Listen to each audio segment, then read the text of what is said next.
Okay, so I'm gonna actually go through a pretty basic build um, and show how we can build models in the Minsky program.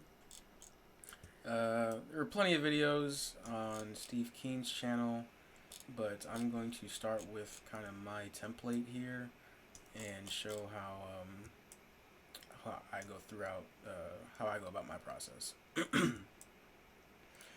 So the first thing that I'm going to do in this program is I'm going to start by filling out the balance sheet of the banking sector, the private banking sector, and I'm going to start by filling out, their assets, their liabilities, and the equity column is always just going to be equal to the difference between the assets and the liabilities.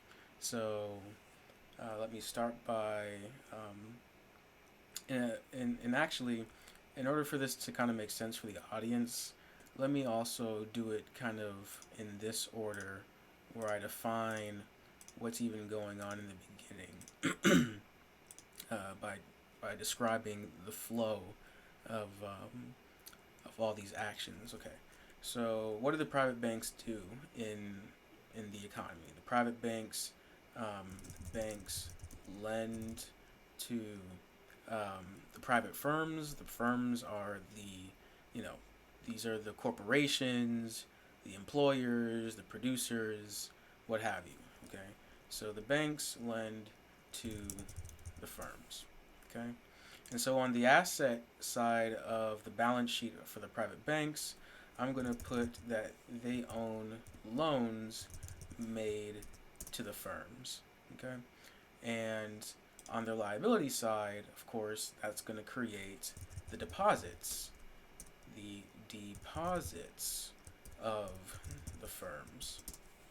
Okay, and for the equity column, I'm just going to say that this is the equity of the banks. Okay.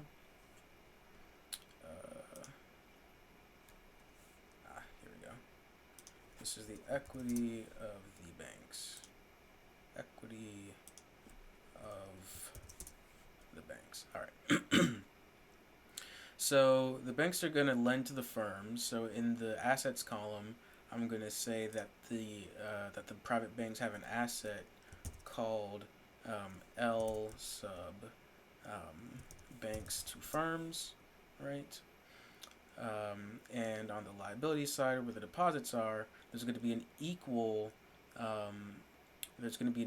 asset held by the firm to the loan of the bank, right? Because the bank makes a loan, they own the loan, and what do you get? You get the deposit in your account in the amount of whatever that loan was. If I take out a loan for $100,000 to the bank, right?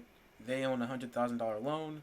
I own the $100,000 in my account. Okay, so there is going to be the loan from the bank to the firm. Okay, and you can see that I don't need to fill in anything into my equity column because the assets minus liabilities minus equity already equals 0, and this column is here for the sanity check, for just to make sure that everything sums to 0. Okay, so what's going to be the next thing that the banks do? Well, the banks don't really need to do anything quite just yet, because now that I've defined that the banks lend to the firms, I can already define two more quantities. Right, the firms pay interest to the banks. Okay, and so I'm actually going to say this in a particular way. Um, so the interest goes from firms paid to banks. Okay, and so that is going to go onto the asset side of the bank's balance sheet. There's going to be interest from the firms to the banks. All right.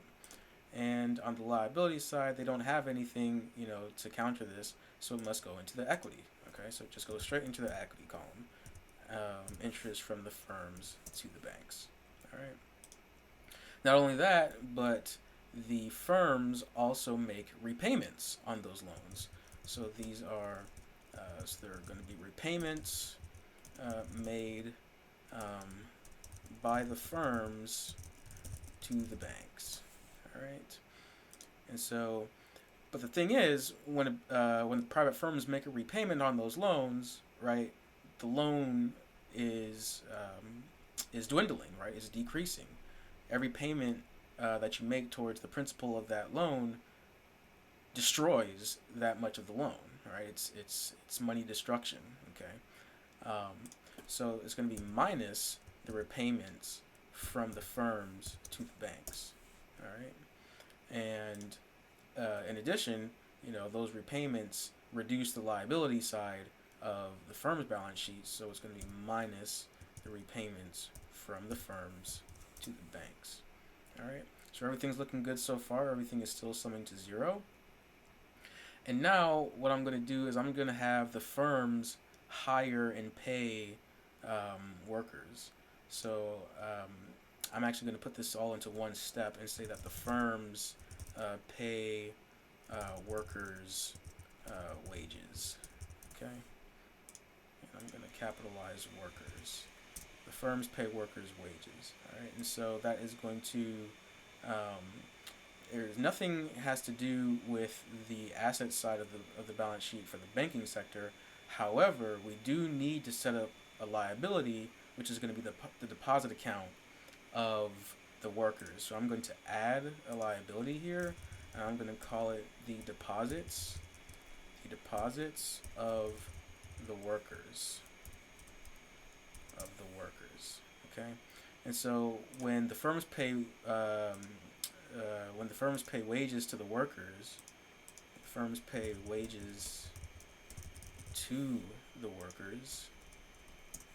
all right, that's gonna those payments are going to come out of the deposit account of the firms, right? So I'll say minus the wages, and it's going to go into the deposit account of the workers. So this is going to be plus wages. Everything is still summing to 0, so we're on the right track. Okay. And now the last thing that I'm going to do here for this model is I'm going to define the consumption habits of the workers, the firm owners, and the bankers. Okay, so I'm just going to say that the bankers consume.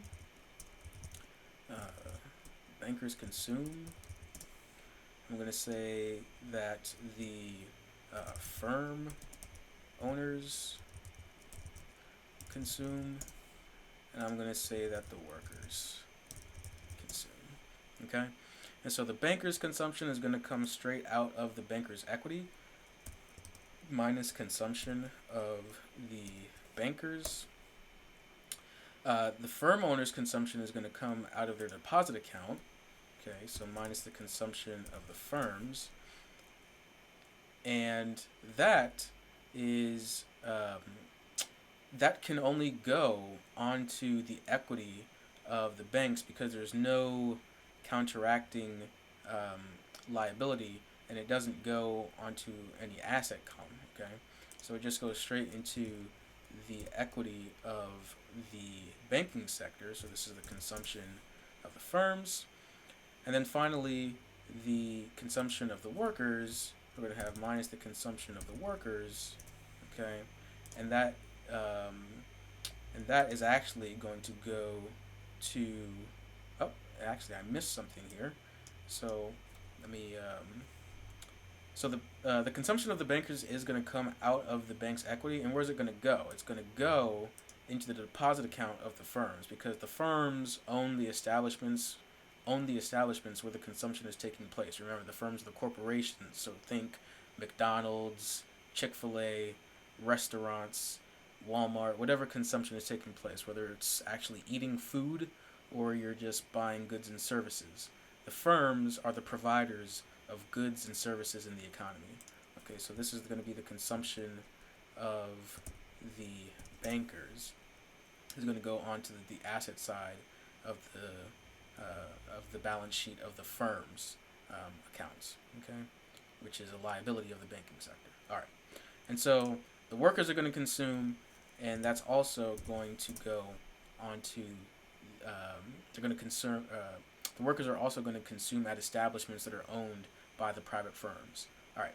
So why does the consumption of the firms go on to the equity of the banks when all of the consumption taking place everywhere else in the economy is going on to the deposit accounts of the firms? And actually, let me put this up just so that you can see. So we have the consumption of the workers over here, the consumption of the bankers over here. Both of these guys are being balanced by the deposits, the deposit account of the firms. So why is the consumption of the firms not going into the deposit account of the firms and just canceling itself out? I thought about that and ended up just deleting this column at one point, but then it dawned on me it can't really go anywhere else on this balance sheet except for the bank's equity, just by kind of the constraint of the logic here. All right. So, if you're not comfortable with that, you could just, get rid of this column, but we're going to go ahead and keep it here so that there's more, so that we can model more economic activity in this kind of toy model here. So I'm also going to define some initial conditions. I'm going to say that let's, assume that the banks have $100 billion in loans held in assets. Let's say that maybe the firms hold maybe 60 or 50 billion in deposits, and let's say that the workers hold maybe 20 billion in deposits. That means that the equity of the banks, the assets minus the liabilities, is going to be 30 billion. All right. Okay, so the next thing that I'm going to do, so I have the private firms over here, their balance sheet, and I have the workers over here, their balance sheet. So what I'm going to do is I'm just going to fill those out. But the thing that Minsky does is, since I've already defined assets and liability columns from the private banks, I can just go ahead and pull down the corresponding, I can just pull down this tab and it'll look up assets and liabilities that haven't been assigned to anybody. Okay, so the assets that haven't been assigned to anybody yet are the deposit accounts of the firms. Look at that. I'm defining the balance sheet of the private firms. So I just drop that down, and now all I need to do is fill in the rest of this balance sheet. But so the liability of the private firms, they have loans. So I know that this guy has to be over here. That there's going to be loans from the banks to the firms. All right, but and I also know that the repayments are going to reduce those liabilities. So the repayments from the firms to the banks. Okay, but everything else, there are no liabilities. So that's the only liability on the balance sheet of the private firms is they only have loans, right? So everything else necessarily must come out of the equity column. All right. And let me define this. Okay, there we go.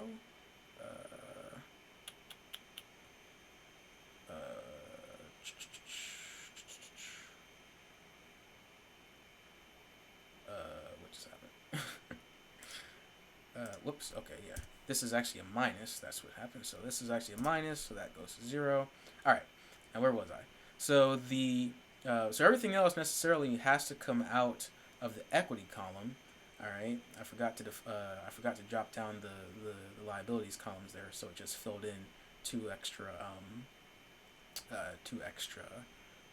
things here. So that's actually a blank column. Don't need that. All right. So right, the firms pay wages to the workers, the interest from firms to banks. Everything else necessarily has to come out of the hold on. So this guy should actually reduce the assets of the banking of the private firms minus the interest from the firms to the banks. Okay. Interest from firms paying to banks. Okay. So yes. So now all of this necessarily has to come out of the equity of the firms. Equity of the firms. So this is going to be the consumption of the banks is going to have to go here, minus the consumption of the firms is going to have to go there. Same thing with consumption of the workers, same thing with the wages, and Same thing with the interest paid from the firms to the banks. All right.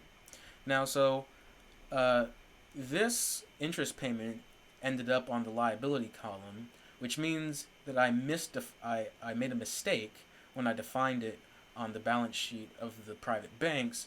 So let me really quickly click out of here and go back to the private banks. All right, open this back up. So I have that there's interest from the firms paid to the banks. This comes out of their deposit account, correct? Okay. All right. Okay. So I must have made a mistake and put it over here in the beginning or something. Um, but it belonged over here. But now, since I defined it correctly on the other balance sheet, it looks like it carried over. All right, cool. So that's another useful feature in Minsky. Okay. Okay, so one last thing I got to do over here before I move on is I have this equity. Column that also needs to be filled in so that my assets minus liabilities minus equity all goes to 0. So we see then that based off of how I've defined the system thus far, the fact that the private firms have more in liabilities than they have in assets means that they're running negative equity right now. Okay? So that's going to be something pretty interesting to see once we run the dynamics. And then finally, we have the the balance sheet of the workers. Again, we already have predefined the deposits of the workers. There are no liabilities for the workers.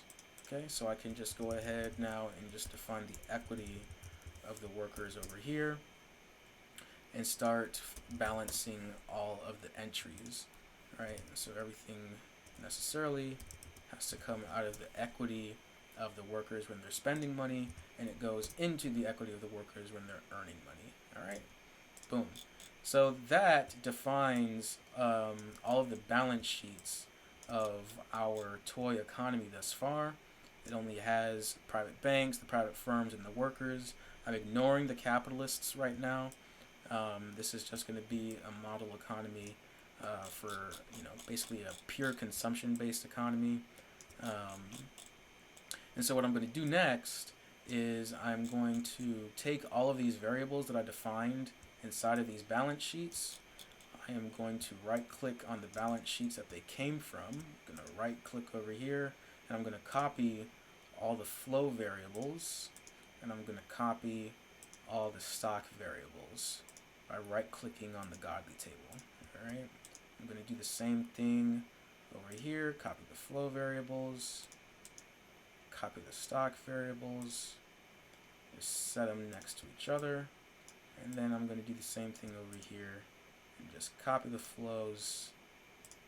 And copy the stocks. Okay. And I'm also just going to bring a copy. Whoops. Didn't want to do that.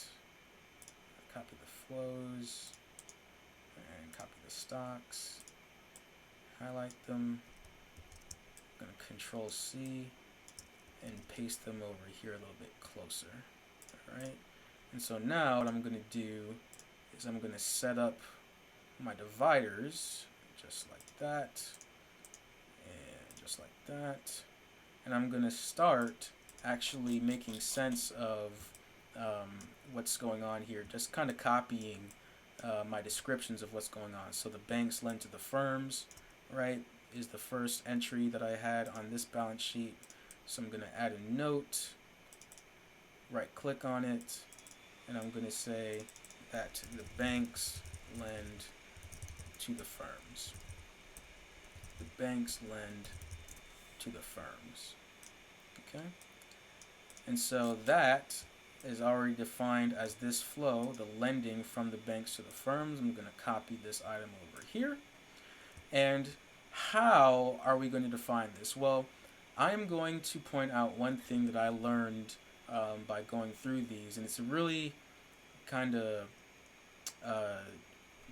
useful shortcut that you can use whenever you're stuck is just to remember that really all of the dynamics taking place within this economy, all of the behaviors going on, are just going to be some function of time. Okay? So, really, all that you need to do is take, well, more specifically, is going to be some function of time and the stock variables. Okay? So, for example, the lending that's going to take place, the banks lend to the firms, that is going to be some function of time and in the deposit accounts of the firms, or the loans that the firms already have. All right. So, for example, I'm going to take the loans that the firms already have. Okay, the loans that the firms already have, um, divided by the time that it takes for them to take out new loans. Okay, the time that it takes for them to take out new loans. I'm going to call that. Oops. I'm going to call that tau sub lending to the firms. Okay, the time it takes to lend to the firms. This is going to be a parameter, and it's going to be 2. And the description is going to be, this is the number of years for the loan supply to double. Okay, or rather, years for the loan stock to double. All right, so it'll take 2 years for the loan stock to double. All right, because this variable is a stock variable like we saw before, while this variable on the right, this is a flow variable. Okay, so I'm going to take the stock of loans that already exist, divide it by the time that it takes for the stock of loans to double, and I'm going to get the new loans that take place throughout all instances of time. All right. Okay. So I'm going to do the same thing basically for the next flow, which is that the firms pay interest on those loans, right? The firms pay interest on those loans. So I'm going to say that the firms pay interest on the loans to the banks, or on the loans. I'm just going to say that the firms pay interest on the loans. The firms pay interest on the loans. Okay, and the interest that they pay, okay, once again is going to be some function of the loans that already exist. So I'm going to have the loans from the firms. All right, and we all are familiar with the concept of an interest payment, right?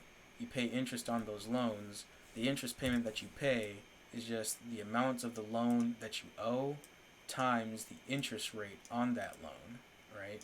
So I'm going to define some interest rate on the loans to the firms, all right?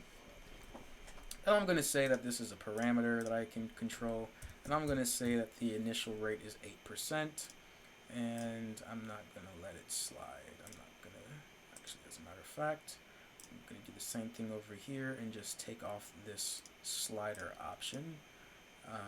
It'll make it easier for me to not screw up later on when I'm clicking around and dragging these things all over the place. All right, so, right, 8% of 100 is 8, so that checks out. So the firms are paying interest on those loans.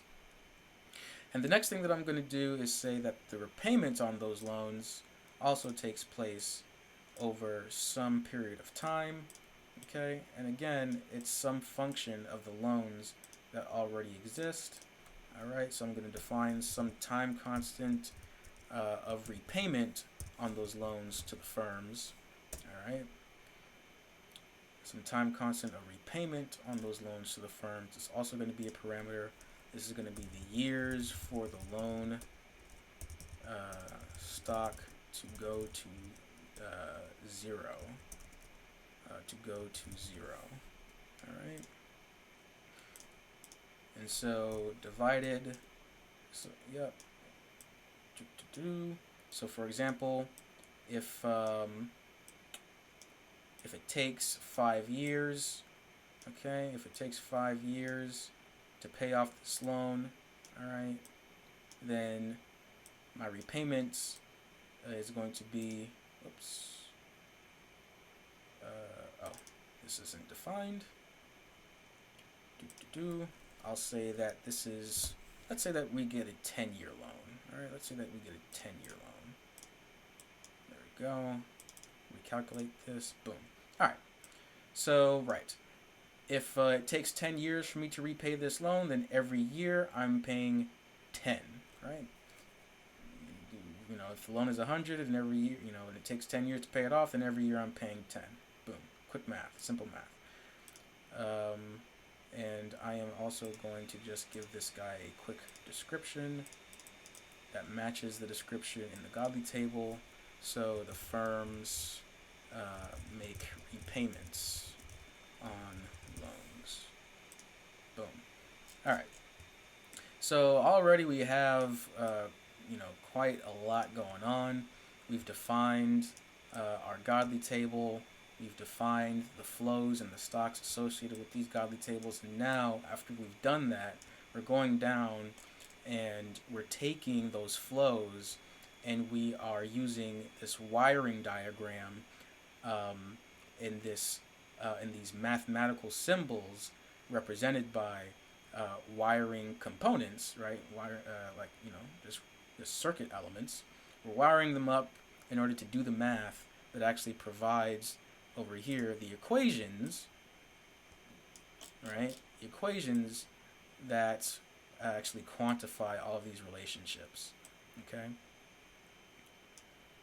So in the act of wiring this diagram, of connecting this wiring diagram, we're actually defining the mathematical equations underlying our economic model. All right. So the next thing on my list, I think, was consumption, right? They lent to the firms, they paid interest, they made repayments. They also pay wages to the workers, right? So they pay wages to the workers. And again, this is going to be some function of time, okay? But it's not going to be based off of the loan. It's actually going to be based off of the deposit accounts of the firms, okay? So those, the firms are going to pay their workers out of the same pool of money that their revenue goes to, right? And so I'm just going to go ahead and start defining the time constant. This is the time constant of wage payments.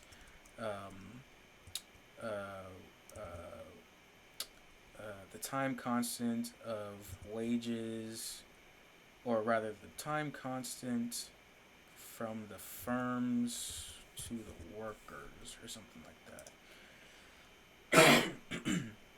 Time constant of payments from the firms to the workers. I think that's the way that I want to read that. So it'll be some constant, and it'll be the amount, the years for the firms to pay all of their deposits as wages, or something like that. Okay, and that would take like some, really long time. If, for example, if my company, well, actually, you know what? All their deposits. Yeah, whatever. So let's say, I don't know, let's say that 1 year's worth of revenue at my company that I work for, they do like $1 billion a year. That's my salary for what? Really quickly, without doxing myself. Let's just assume, let's make up a number. Let's assume, I don't actually make this, but let's assume that I made like 100 grand, okay? Let's assume that I made 100 grand, 100,000, and then $1 billion divided by 100,000, 1 billion divided by 100,000 is 1,000. It'll take 1,000 years for one. It'll take 1,000 years for Wow, it'd take 1,000 years. That's crazy. Okay, anyway. To exhaust my wages. Wow. That's pretty nuts. I don't even know.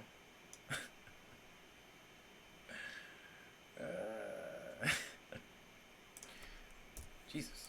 Okay. Anyway, I'm kind of tripping off that right now.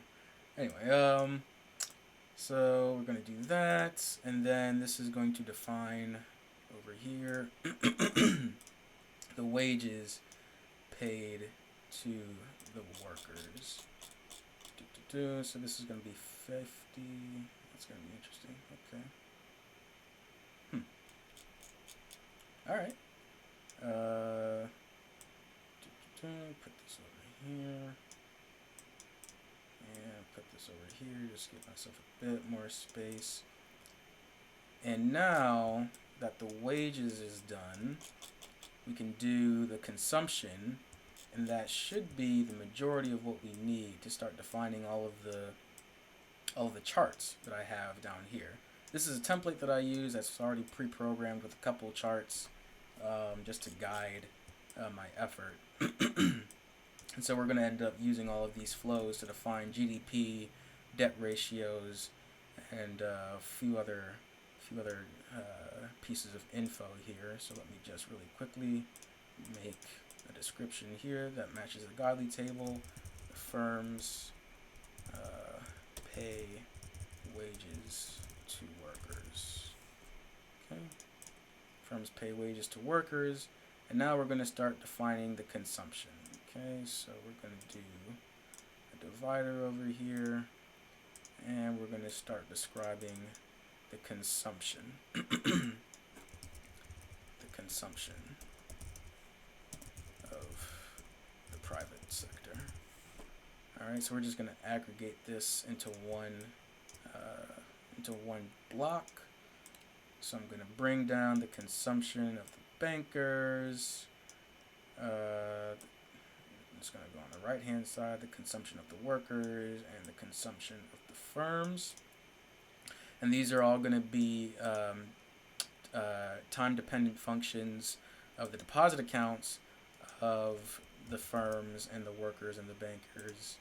Okay, so the firms goes downstairs, the workers stays in the middle, and the equity of the banks goes up top. And we'll define some time constants of consumption for the banks. This will be the years to exhaust the deposits. Okay. So let's say that the banksters will exhaust their deposit accounts in 2 years at their rate of consumption, and this, whoops, I say rename all instances. All right, well, edit. This is actually a parameter, so I'll do that. Make that a parameter. All right. And so it's going to divide, okay, divided by the time that it takes, and that is going to give you the rate of consumption, okay? And so I'm just going to also put a divisor over here, put a divisor over here, and I'm going to define the time constant of consumption for the firms or the workers next. And I'm going to actually assume, so this is, again, the years to exhaust deposits. But most, people will tell you, even in America, six-figure earners, they're living paycheck to paycheck. And so paychecks come every 2 weeks. 2 weeks is every 0.04 years. Okay, that's something that I just remembered off the top of my head. And so we'll do that. Again, this is a parameter. This is a parameter. Okay. Zoom in. Let me just bump these up a little bit. Bump these up a little bit. Bump these up a little bit. Okay. Put this over here. And then wire these up. Oops. Back over here. Okay. And last but not least, the consumption of the firms is going to be the same deal. Let me see if I can just give myself a little bit more room. Do I got space? Oh yeah, I got plenty of space over here. So let me drag this up a bit. And this is why I didn't want to use sliders, because a lot of times when I'm dragging these guys around,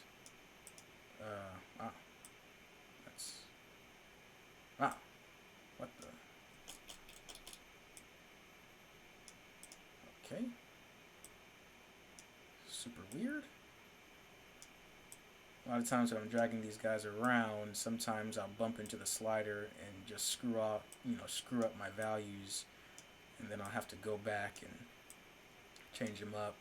And even Steve is aware of this kind of issue, and with the program, it hasn't quite been developed to perfection just yet, but it is good enough to certainly get the job done for what I want to show in this video. Alright, now that that's done, let me just really quickly also define the consumption, the time constants of consumption for the firms now. And I'll say that they can also take 2 years, just like the banksters, the years to exhaust deposits. Okay, there we go. Man, I'm really off my game right now about choosing the parameter. Let me drop down. Alright.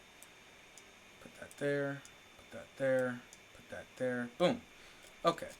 So, now that we have all that consumption taking place, we actually have everything that we need in order to define these quantities down here.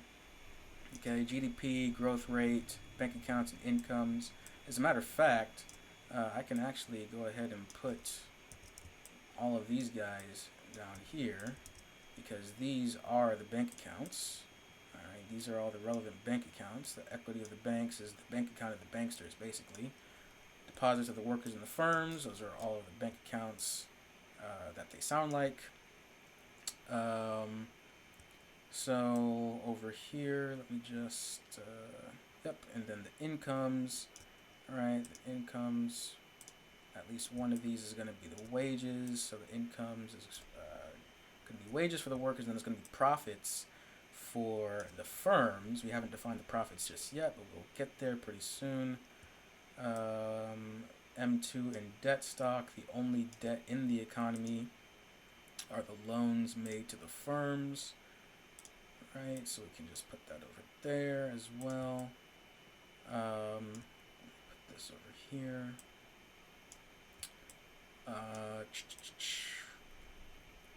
Alright, so now what I'm going to do is I'm going to start by defining GDP, okay? And I'm going to assume a model of GDP that is based entirely, like I said a little earlier, that is entirely based off of the consumption taking place within the economy. Alright, so I'm going to say that this is going to be GDP as a function solely of consumption. Okay, GDP solely as a function of consumption. Maybe just move this over instead of that. Alright. And so I have what? I have all of this consumption taking place that I already copied the flows for, and we already defined. So I'm going to have a plus sign, and I'm just going to say that it's just the sum of all the consumption taking place within the economy. I can overload this operator, the plus sign operator, with 2 entries on both sides, or as many as I would like. And economists use the symbol Y to denote GDP. So I'm just going to use the symbol Y. Alright, so that's GDP. The next thing that we can do is define, the rate of growth, the growth rate. So the growth rate is just going to be the derivative, basically, of GDP divided by GDP, and it's going to be, in percentage form. So this is going to be the growth rate is the derivative.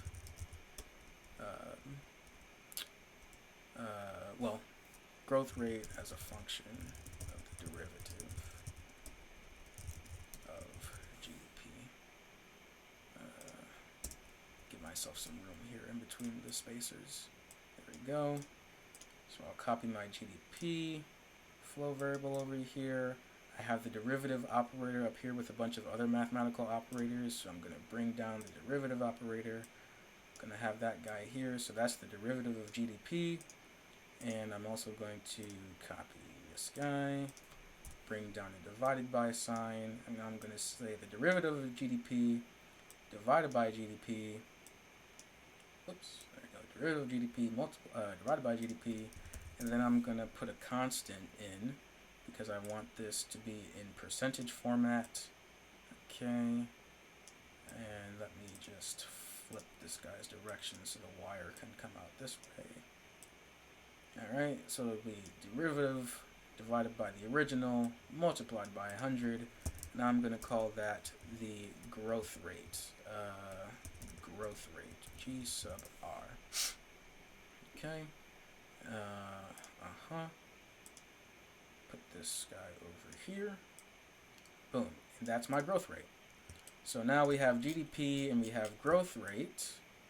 So let me zoom out a little bit. Take this guy, copy him, bring him down here. Take this guy, copy him, bring him down there. Okay. Get these wired up real quick. Just like that. And just like that. Okay. Cool. And what else? The money velocity. Okay. And the income. Right. So, what do I want to do for the, let me do this, put that over here, boom, and, so I'm going to say, so now I'm going to define for the incomes, I'm going to define the profits. Okay, I'm going to define the profits of the firms as a function of GDP and the I can't remember what they call it. Some like the share of output. As a function of GDP and the share of output parameter. All right. So you can basically just treat the profit margins of the whole sector. Whoops. Let me get rid of that. You can basically treat the profit margins of the whole sector as being some fraction of the total output of the economy. All right. And so I'll say we'll have the share of output, and as a function of the share of output parameter and wages, okay? Because profits is also going to be a residual of rate of wages. What do I mean by it's going to be a residual of wages? What I mean is that we're going to take wages, right, and we're going to subtract off those wages. Whoops, not divide out the wages, but subtract off the wages. We're going to subtract off the wages from the parameter, which is the share. Okay, the share of the firms. All right, the output share of the firms. The output share of the firms is going to be a parameter, and I'm going to say that out of all the GDP that takes place within the economy, the private firms are able to see, let's call it 40% of the GDP. They're able to capture 40% of that GDP into their profits. And I'm going to take out this backslash because this is not a Greek letter. There you go. And so we're going to have GDP. We're going to multiply it. By the capitalist, or excuse me, the private firm's share of output. Okay, and let me also just give this the description so that you all can remember. And when I say you all, I mean myself, so I can remember that this is the share of output of the private firms. Okay, it's going to be the share of output of the private firms. We're going to multiply that by the GDP. That's going to give us that is going to give us some number. I want to flip this guy's direction there. I'm going to take that guy. It'll be some number, and then I'm going to subtract out. I'm going to subtract out the wages from that number. So you can kind of think of this, this guy over here, the product of the GDP and the wage share of output as almost kind of like a gross profits. As a matter of fact, let me actually just do that and make it explicit. So I'm going to call this pi, capital Pi sub gross for the gross profits of the private firms. This is going to be a flow over here, move this guy over here. Okay, so that's going to be that. And now I'm going to take the gross profits and I'm going to subtract out the wages from the gross profits. And that is going to give me my capital Pi sub net. It's going to give me my net profits. Okay. So that's also going to be a flow. And then boom. Alright. So now I have defined the profits of the firms as a function of the GDP. The GDP, the share of output parameter, and the wages. The GDP, comma, the share of output parameter and wages. Okay. Put a little divider down there. And I'm going to Control C, copy that guy, drag him, and drop him over here. Okay. So then we're going to have the debt to GDP ratio, which is just going to be the GDP. Copy the GDP. And we're going to divide the GDP by the private debt. I'm going to flip this guy again. By the private debt. And again, the only debt in the economy, copy this, is the loans of the firms. So we're going to say,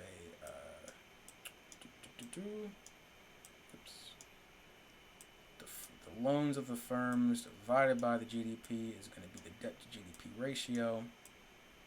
Okay, and I'm going to call that debt ratio D sub R. Okay, it'll be also a flow. Wire these guys up, drag them a little closer, give them a description, and this is going to be the debt to GDP ratio. Alright, give myself another divider here, copy this guy, drag him over here, wire him in. Alright, and now the only other thing is so the money velocity. So one thing about the money velocity is because of the way that I define the GDP, let me see here. Because of the way that I defined the GDP, well, the money velocity actually is going to be a function of the GDP. Let me remember that. So here, let me do this. Copy this. So the money velocity as the ratio of GDP to money supply. Okay, GDP to money supply. And the money supply, what is the money supply? The money supply is going to be the sum of all of the deposit accounts. Alright, so let me actually bump this down a notch. Copy this guy. Give it a divider. Okay. And let me define the money supply. The money supply as the sum of all deposit accounts and bank equity. Actually, you know what? Not bank equity. Let me not do the bank equity. Just as the sum of all the deposit accounts. Okay? So, let's look at all the deposit accounts. back over here. Here we go. The deposit accounts of the firms and the deposit accounts of the workers. So let me bring this over here. Drag that down a little bit. Gonna add them up. Boom. There we go. And that is going to be our M2, our M2 money supply. Alright. There we go. In a way, this is actually tier 2 money supply, but we're not going to get into that. And then we're going to have the GDP divided by M2, and that, my friends, is going to give us our money velocity.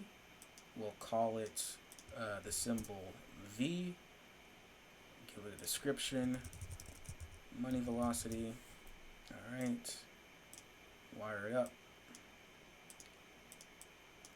Copy this. Bring it over here. Paste it. Wire it. And now we have all of the charts that we started with in the very beginning. So actually, let me go ahead and save this as my YouTube model, because I don't want to save over my blank canvas. All right, because it took me a while to build this canvas. All right, maybe I should have done this before I started the video, but whatever. Okay. So the next thing, and probably like the last couple things that I'm going to do now, so I'm just going to show what these plots look like using the parameters as we've already defined them.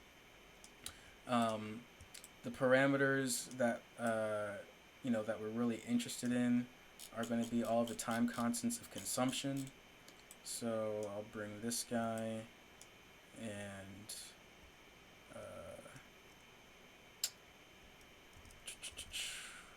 bring this guy, bring this guy, bring this guy,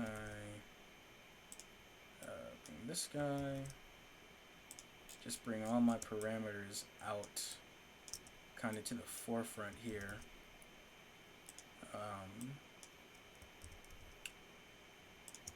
And it probably actually would be more convenient if I kept the sliders. Oh, would you look at that? The sliders came back anyway. Well, that's okay,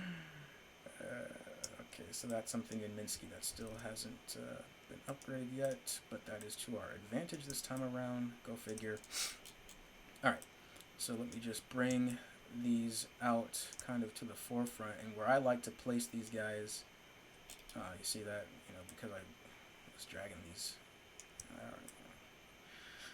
That's the thing about the sliders. You try to move them around, and you might click on the slider by mistake, and then you, alright, well, anyway. So here is going to be the time constants of lending, time constant of repayment, the interest rate on the loans. This is going to be the time constant of wages to the workers. This is going to be the time constant of consumption of the bankers, time constant of consumption of the workers, time constant of consumption of the firms. Here is the share of output of the private firms, and here is the wages. Okay. There we go. So real quick, let me just give myself some leeway with these values here. I'm going to set this to 1, set that, whoops, that to 1, set this to 0, okay, do the same thing for this guy, set this to whatever, 0, make this one 1, for this guy. This is just to make it easier when I'm actually moving these values around. Let's up size for this can be 0.01. Okay, that can be 0, 1, whatever. Doesn't matter. Copy this. Whoops. No, I don't want it. Get out of here. here. I want this to be 1 as well. It doesn't matter the max value. Over here. Also want this to be 1. Actually, nope. I want it to be 0.01. Doesn't matter the max and min value. And over here, this can be 1, 0. Just want to get make sure that it doesn't go crazy if I slide these values, because you can see that the defaults, are the max and min is all over the place, and the slider step size is also all over the place. So let me do this by 100. Okay, and then the share of output, I can do this in increments of like 0.1, 0, boom. All right, perfect. So you all just saw me do this in real time. So let's find out what actually happens when I run this guy. Let's pay attention real quick to what our default parameter settings are. So we have at the time constant of consumption for the firms. Whoops. Minus 20. Hell no. It should just be 2. There we go. Alright. Check our work real quick. Alright. So the rate of repayment is much slower than the rate of lending right now. Let me actually put these equal to each other. The rate of spending, the rate of consumption of the rate of consumption of the firms is equal to the rate of consumption of the bankers at 2 years, whereas the workers is every 2 weeks. To exhaust their deposit accounts, the capitalist share of output is 0.40, and it'll take 1,000 years at the current rate of wages for the firms to pay all of their revenue as wages to the workers. Okay, so we're going to want to modify these the rate of lending and repayment in order to see its impact on the dynamics. We're also going to want to increase and decrease the rate of consumption of the banks, the firms, and the workers to see what impact that has. And we're also going to want to play around with both of these parameters to see their impact as well. Okay, so we're going to start with steady state where there's no new net lending going on in the economy, and see what happens then. And then we'll start playing around with stuff and see what happens. All right. So if I press play, and hopefully my computer is fast enough that you'll be able to see this and that everything will be able to run, but let's go ahead and do it. Okay, so what we got? Let me pause it right here. So interesting, we have GDP growing, debt to GDP ratio falling, bank accounts, worker bank accounts is rising, bank equity is, wait a second, bank equity is falling? Interesting. That actually makes me think I made a mistake somewhere. Actually, you know what? All of these aren't actually what's defining the flows up top exactly. So this is 2, that's 4, okay, that's where I want it. That's also fine. Yep, the rate of repayment, rate of lending, okay, yep, those are equal. I like that, I like all that. Doing some debugging here. Interesting. I don't really see anything wrong off the top. So let's actually just let this run. Well, actually, you know what it probably is. Let me, what if I did this? If I did 100 years, what would that look like? There we go. Because I'm kind of expecting these to flatline. exactly. There you go. All right. Okay. Cool. So we're at a constant, we're at a steady state equilibrium. That's what I wanted to see. There shouldn't have been any really, there shouldn't have been any growth in this economy yet. All right. So what's going on with the GDP? GDP is constant at about interesting 1.4 trillion. Cool. Debt ratio very small debt to GDP ratio because there's no net lending going on.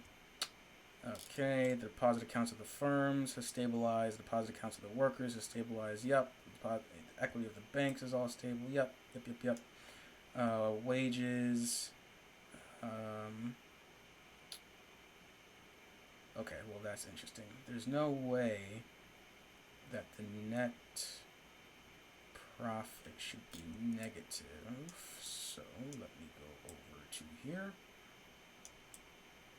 and see what's going on here. Right. So this wages. Firms pay wages to workers. It's over here. 14 divided by 50 divided by 100. It's 50,000. Oh, look at that. They're both wired into the same. That's crazy. Wow. It's even crazier that I caught that. Holy crap. Okay.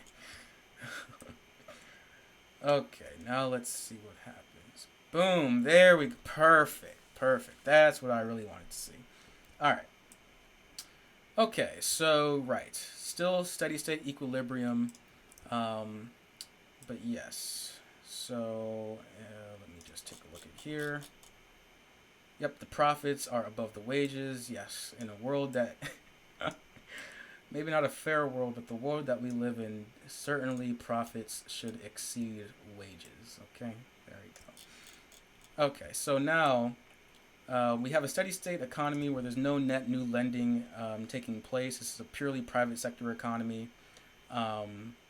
And we want to see now what happens when we allow for new net lending to take place.